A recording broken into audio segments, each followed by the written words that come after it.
చూస్తే సహజంగానే ఏదో జరిగిపోతుంది, ప్రళయం వస్తుందేమో, ఏమైపోతుందో అనేది పెట్టారు.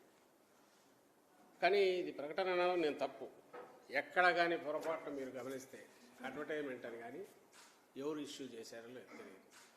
మరి ఇది రామోజీరావు భయపెడుతున్నాడా, ఇంకొకరు భయపెడుతున్నాడో దీంట్లో తెలియదు. ఇది రామోజీరావు పత్రిక కాబట్టి రామోజీరావు అనుకోవాలి. పోనీ అలా అనుకుందామంటే రాధాకృష్ణ అదే పెట్టాడు. దీంట్లో కూడా ఎక్కడా లేదు, ఎవరిచ్చారో లేదు ఈ భయపెట్టే ప్రకటన.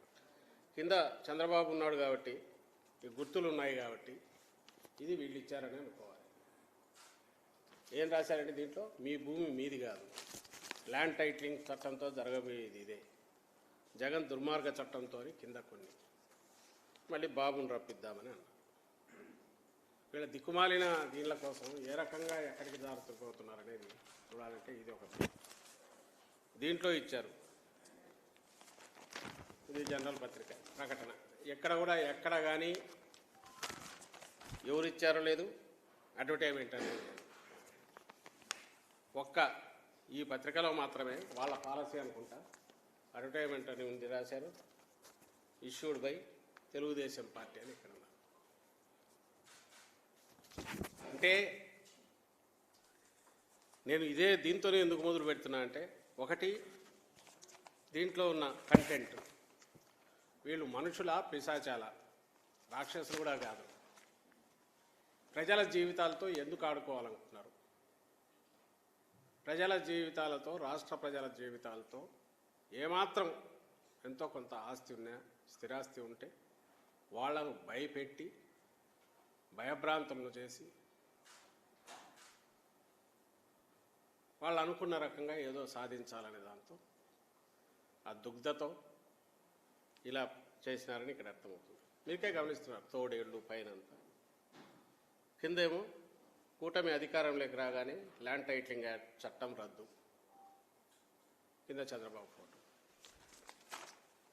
వీళ్లకు సిగ్గు శరము ఉంటే, వీళ్ళు నిజంగా ఇది ఒక రాజకీయ పార్టీ అయితే ఇదే పద్ధతి ప్రజల్లోకి వెళ్ళడం. ల్యాండ్ టైటిలింగ్ యాక్ట్ అనేది ఏదైతే ఇప్పుడు వీళ్ళు అన్నట్టు నిజంగా రద్దు చేసేదైతే, ఈ ల్యాండ్ టైటిలింగ్ యాక్ట్ బిల్లు పెడుతున్నప్పుడు ఎందుకు దాన్ని తెలుగుదేశం పార్టీ సపోర్ట్ చేసింది? At the cost of repetition. మళ్ళీ నేను కొద్దిగా చూడండి, మీకు చూపాలి. ఎందుకంటే ఇది చూడగానే ఖచ్చితంగా ఫోన్లు వస్తున్నాయి, ఏమో జరిగిపోతుంది, ఏమో జరిగిపోతుంది, ఏమో జరిగిపోతుంది. దీనికి శిక్ష ఏమి వేయాలని కూడా ప్రజలు ఆలోచించాలి. ఇంతటి అబద్ధాలు, ఇంతటి పైశాచికత్వంతో అడ్డగోలుగా అబద్ధాలు, విష ప్రచారం, భయాందోళనకు గురి చేసి భయభ్రాంతులను చేసే దానికి దిగజారితే, అది కూడా మళ్ళీ ఒక అడ్వర్టైజ్మెంట్ అని రాసుకోవడం కూడా లేదు. ఇది నైతికంగా ఇంకో రకంగా అంత, అది చాలా పెద్ద మాట. వీ కాంట్ ఎక్స్పెక్ట్ ఇలాంటి దిగజారుడు బురదగుంటలో లేదా సెప్టిక్ ట్యాంక్లో పడి దొర్లుకునే చంద్రబాబు నాయుడు కానీ ఆ ముఠా కానీ వాళ్ళకి అంత అదేదో పెద్ద ఉదాత్తమైన మాటలో హితవు చెప్పడం అనేది పనికొచ్చేది కాదని దీనిని చూస్తే అర్థమవుతుంది. ఎందుకంటే వాడి ఆలోచనలే పిశాచాలకు వచ్చేటివి, ఆలోచనలే సెప్టిక్ ట్యాంక్లో బతికే జీవులకు వచ్చేవి. సివిలైజ్డ్ దీంట్లో ఉండేవైతే ఎవడన్నా ఇట్లా ఇస్తాడండి? మళ్ళీ ఇచ్చిన దాంట్లో మేము ఇచ్చామని చెప్పుకునే ఇది కూడా లేదు. ఎందుకంటే ప్రజలను మిస్లీడ్ చేయడమే